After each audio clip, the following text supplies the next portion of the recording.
হাতে হাত রেখে রাতের শহর উপভোগ করছে জিয়ান। নয়নার হাতে একগুচ্ছ হলুদ গোলাপ, হলুদ গোলাপের মাঝখানে একটা টকটকে লাল গোলাপ। জিয়ান বলল, তোমার হৃদয় ওই লাল গোলাপের মতো আমার জায়গা। সবার মাঝে থেকেও আমি ভিন্ন, তোমার হৃদয়ের চাঁদ আমি। আপনি কি জানেন না, হৃদয় সবাই থাকে না। হৃদয়ের মানুষ ছাড়া হৃদয় কারো জায়গা হয় না। বড্ড বোকা আপনি। তুমি আমাকে আপনি করে বলবা না। আমি তোমার একান্ত ব্যক্তিগত তুমি। পুরুষ মানুষ প্রেমে পড়লে বোকা হয়ে যায়।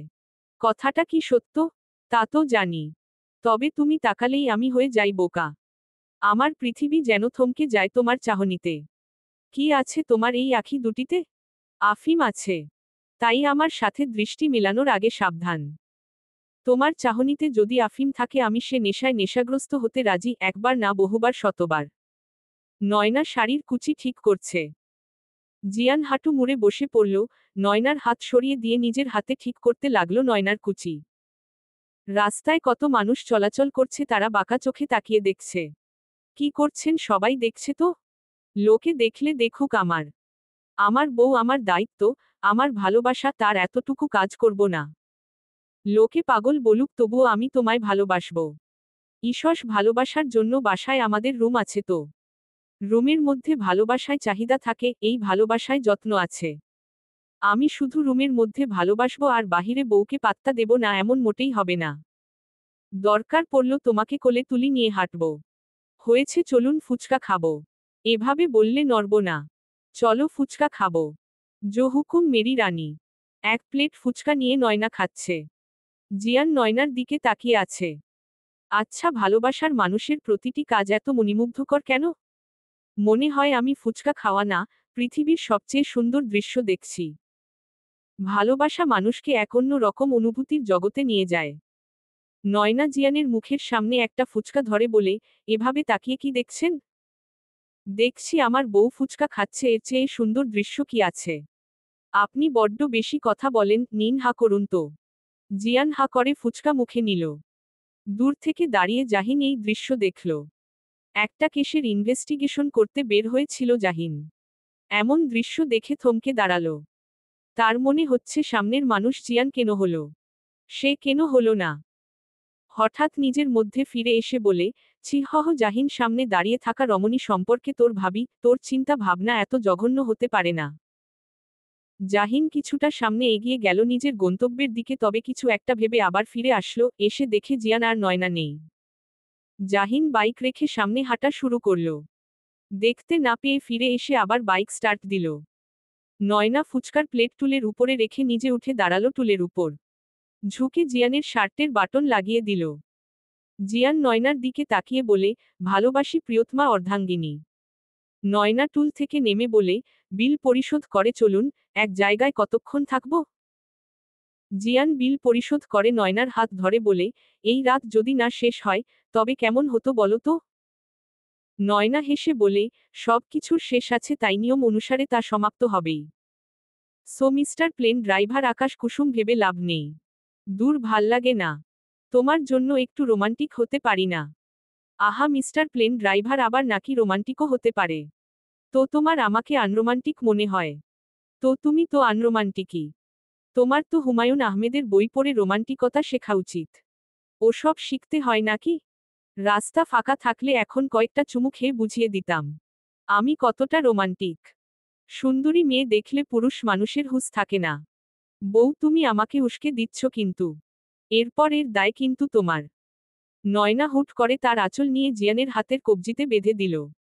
নরম স্বরে বলল, মনের সুতোয় মন বেঁধেছে, দেহ বাঁধলাম আঁচলে।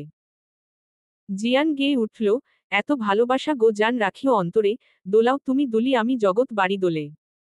তুমি তো খুব ভালো গাইতে পারো। বেশি না তবে পারি।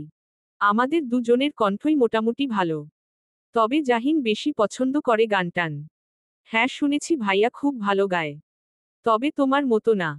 নিজের মানুষের সবকিছু সব সময় বেস্ট, তারপর বাকি সব। জিয়ান নয়নার আঙুলের ভাঁজে আঙুল ডুবিয়ে বলে, এ বাঁধন কখনো ছিঁড়ে যাবে না তো? নয়না স্থির হয়ে দাঁড়ালো। রাস্তা এখন বেশ ফাঁকা, মাঝে মাঝে দূরপাল্লার বাস শা করে চলে যাচ্ছে। ল্যাম্পপোস্টের মৃদু আলোতে জিয়ানের চোখের দিকে তাকিয়ে বলে, তুমি আমার প্রথম অনুভূতি, প্রথম ভালোবাসা। আমি কোনোদিন তোমাকে ভুলতে পারবো না, সম্ভব না আমার জন্য তোমাকে ভুলে থাকা, তবে আমার কি মনে হয় জানো? আমাদের মধ্যে বিচ্ছেদ হলে তা তোমার জন্য হবে, তুমি আমাকে ছেড়ে যাবে হয়তো কোন মাঝপথে অথবা অজানা গন্তব্যে। জিয়ানের দৃষ্টি এখনো নয়নার দৃষ্টিতে স্থির। জিয়ান বলল, আমি বলবো না আমি তোমাকে কতটা ভালোবাসি, কারণ ভালোবাসা অনুভব করার জিনিস, মাপার জিনিস না। তবে এতটুকু জেনে রেখো, তুমি আমার জীবন থেকে কখনো হারিয়ে গেলে হয়তো আমি পাগল হয়ে যাব, নয়তো আমি মরে যাব। তোমাকে ছাড়া হয়তো এই জীবনে আর বেঁচে থাকা সম্ভব না। কথার মধ্য জনে এতটাই মগ্ন আশেপাশের অবস্থা, তারা যেন ভুলে বসেছে। হঠাৎ দূরপাল্লার বাসটা তাদের দিকে এগিয়ে আসলো। নয়না জিয়ান বলে জোরে চিৎকার করল, রাতের শহরে তার চিৎকার মিলিয়ে যেতে লাগলো ইটপাথরের কংক্রিটে। অনিকেত বেডে বসে আছে। তার খুব দেখতে ইচ্ছে করছে তার মায়ের চেহারাটা। জানতে ইচ্ছে করছে কতটা অসহায় হলে মা তার সন্তানকে এতিমখানায় ফেলে যায়। কেন সে আর খোঁজ নিল না? আর আমাকে কি একবার দেখতে ইচ্ছে করেনি? জানতে ইচ্ছে হয় না আমি কেমন আছি? কোন মা কিভাবে সন্তানকে এই নিষ্ঠুর পৃথিবীতে ছেড়ে দেয় একা একা? আমি শুধু একবার মা ডাকতে চাই। অনিকেতের ফোনটা সেই কখন থেকে বেজেই চলেছে, বিরক্ত হয়ে রিসিভ করে বলে, কি সমস্যা আপনার? ছেলে দেখলেই গলায় ঝুলে পড়তে ইচ্ছে করে? আমি কোনোদিন আপনাকে নিজের করব না। কোনোদিন না। সায়না মোটেই রাগ করল না অনিকেতের কথা শুনে, শান্ত স্বরে বলল, ভালোবাসি। অনিকেত থমকে গেল, তার রাগ যেন মিশে গেল অজানায়। সায়না বলল, আপনাকে ভালোবাসি মানে আপনার রাগ, অভিমান, খারাপ, ভালো সব কিছুই আমি ভালোবাসি। আপনাকে না বেসে থাকা আমার পক্ষে সম্ভব না, তাই আপনাকে ভালোবাসি। অনিকেত ফোনটা কেটে দিতে চাইল। সায়না বলল, আপনার কথা বলতে হবে না, আপনি শুধু কানের কাছে ফোনটা ধরে রাখুন, আমি চাই আমি একাকিত্ব না আমাকে অনুভব করুন। শুনছেন, ভালোবাসি আপনাকে, ভালোবাসি ডাক্তার অনিকেত মাহমুদকে। হঠাৎ করে অনিকেত ফোনটা বুকে চেপে ধরল। এতক্ষণ ধরে শূন্যতায় হাহাকার করতে থাকা বক্ষপিঞ্জর যেন মুহূর্তেই শান্ত হয়ে গেল। মনে হচ্ছে কেউ একজন আছে এই পৃথিবীতে যে তাকে ভালোবাসে। টাকার অভাবের চেয়ে ভালোবাসার অভাব মানুষকে বেশি পোড়ায়। চলবে।